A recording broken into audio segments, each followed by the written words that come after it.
is that any kind of mind training and establishment of inner peace, it really depends also, along with mindfulness, the quality of loving kindness is absolutely crucial, because it's very easy for us, most of us, at least living in the West, or have been conditioned by our sort of Western willful societal conditioning. Is you want something, you go out and get it, and if something's in your way, then you push against it.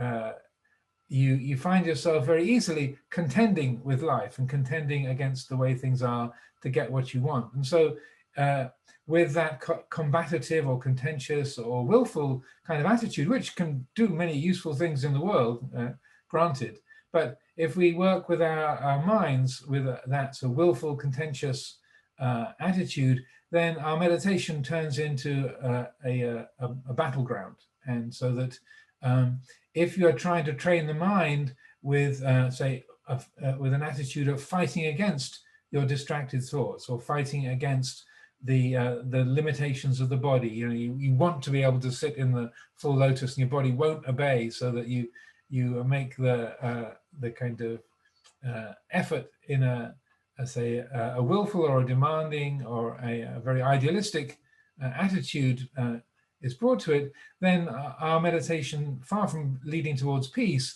it leads towards stress and inner conflict, and also you can injure your knees or your back, and also in terms of the mental world, even though we can use force to quieten the mind or focus the mind for a period of time, rather like a government using forceful means to suppress the population, we can create the same kind of quietness, or keep the trouble off the streets, as it were, mentally. But then that only creates more tension and more, agitation and distress in the system. So to establish an attitude of loving kindness is primary, so that the way that we work with the mind, the way that we work with our thoughts, our feelings, the sensations of the body, to be having a collaborative attitude. You're working with the mind, with the body, rather than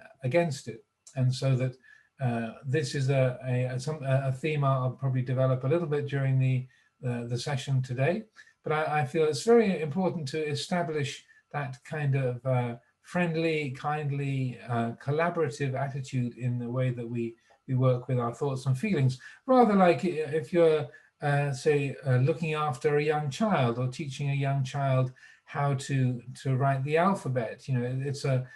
The child doesn't know how to hold a crayon or a pencil. They don't know how to make the shape of an A or a B. But you very carefully and patiently, put your hand around the child's hand, show the child how to hold the crayon, and then you make here's one leg, here's another leg, there's a stripe across the middle, and that's an A. So there's a patience, a kindliness, there's a directionality being given, but the attitude is one of working with the child, working with that unformed energy of the child, and training it from a kindly, gentle place. So direction is given. So the meditation, yes, you're letting go of that distracted thought, or that fear, or that desire, that aversion. It's a deliberate letting go of it, and bringing back to the breath, or to the inner sound, or whatever one might be using to focus upon.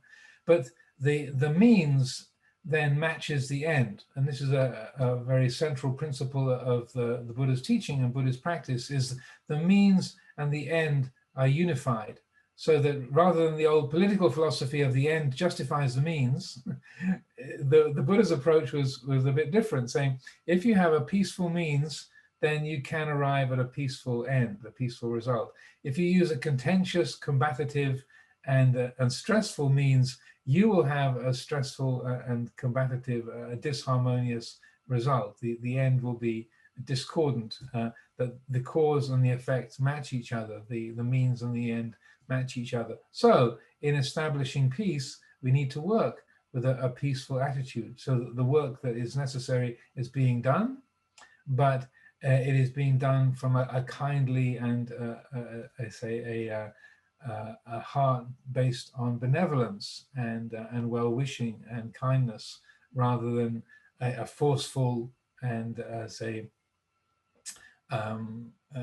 say, destructive or combative attitude that is, so trying to meet an ideal. I want my mind to be peaceful. I'm going to make my mind peaceful. And just like forcing a child to sit still, shut up, be quiet. Okay, we're going to do the alphabet. The child is tense and upset, and they might be able to make the shape, but they'll know, oh, this doing the alphabet with dad is really painful and unpleasant and difficult, and they'll shy away from that. So I feel this is in terms of finding and establishing, cultivating the quality of peace, that the very attitude with which we engage in it is a primal, a quality of primal importance also. Sitting comfortably in your chair or your cushion or your stool or whatever, where you have the body most comfortably arranged. Take a moment to notice how you feel. What's the mood of the mind? You're interested, alert, sleepy, confused, inspired, sad. Just notice how the mind feels. There's no right or wrong starting place. We start with where we are. Similarly, the body. How does the body feel?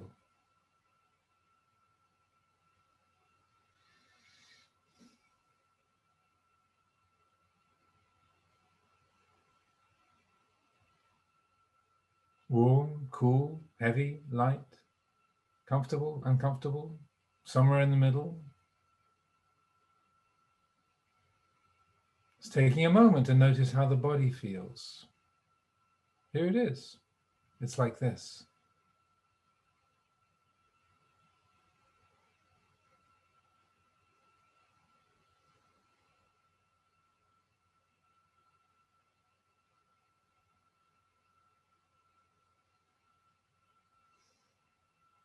With the eyes gently closed,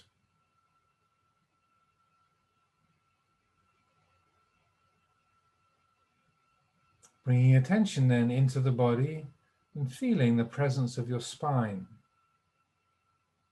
how the back is being held. And then invite your spine to gently, steadily stretch and grow to its full, comfortable, natural limit.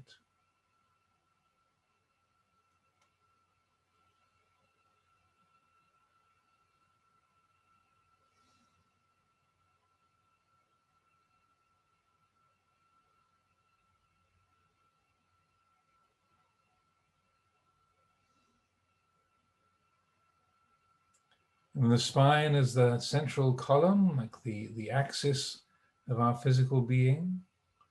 Consciously let the rest of the body soften and loosen, settle around that. If you think of the spine like a firm central pillar, let the rest of the body be settled around that, like a piece of soft cloth draped over. Just falling each side of all around the spine, and easy, natural folds, completely free of tension, tightness. Your face, your shoulders, your arms, your stomach, all the way down to your feet. Let the body be at ease.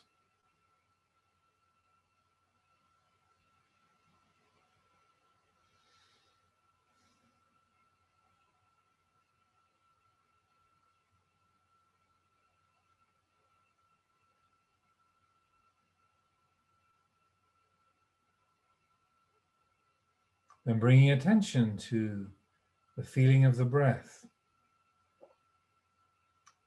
Wherever you can sense it most easily, in your chest or your nose or your throat, wherever the sensation, that rhythm of the breathing is most discernible. Consciously make that the center of attention. Feeling the body breathing, not me doing the breath, but letting the body breathe.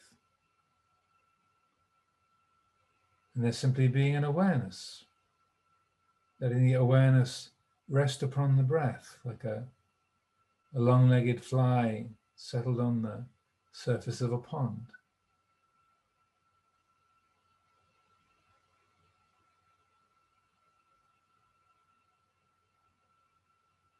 Feeling each in-breath, each out-breath.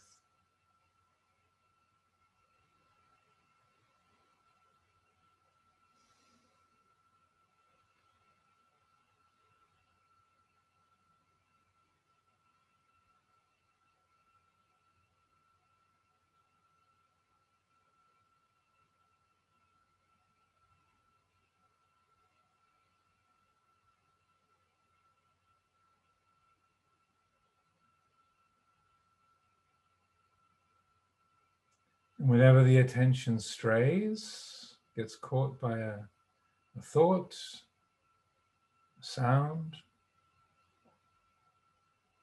someone else moving in your home, sound in the street, a bird outside the window, notice that distraction. Notice that the mind caught in that object. Notice that feeling of distraction, that entanglement. Then consciously let go. Loosen the grip on whatever it is the mind has latched onto. Let it go. Let the mind come back to the breath again.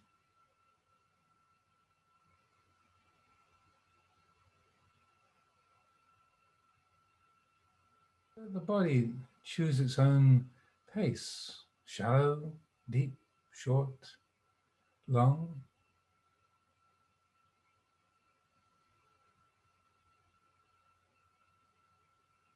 However it happens to be.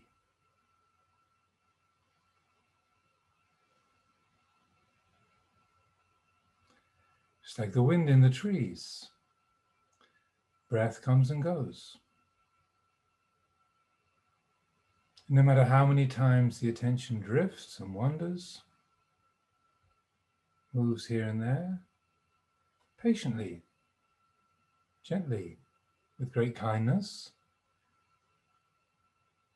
notice that distraction, feel it, let go.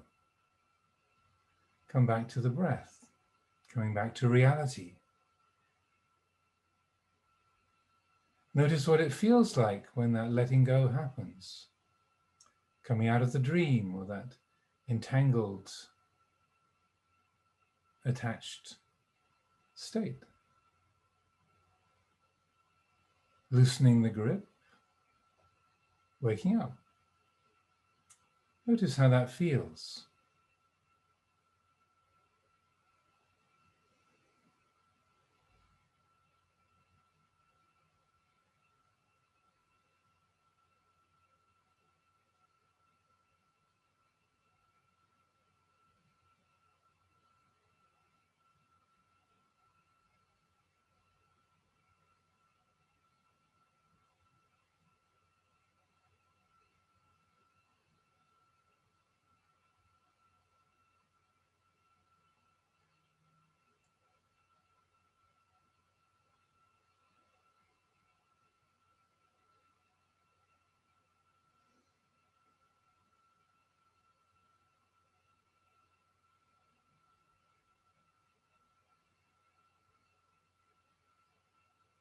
In this way, we're getting to know directly the mind when it grasps and is entangled, how that feels. How to notice that, how to respond skillfully to that, and then letting go, Noticing how the mind, how the heart is, free of grasping, free of entanglement, how this is. Let that be known. Feel that. Know that directly.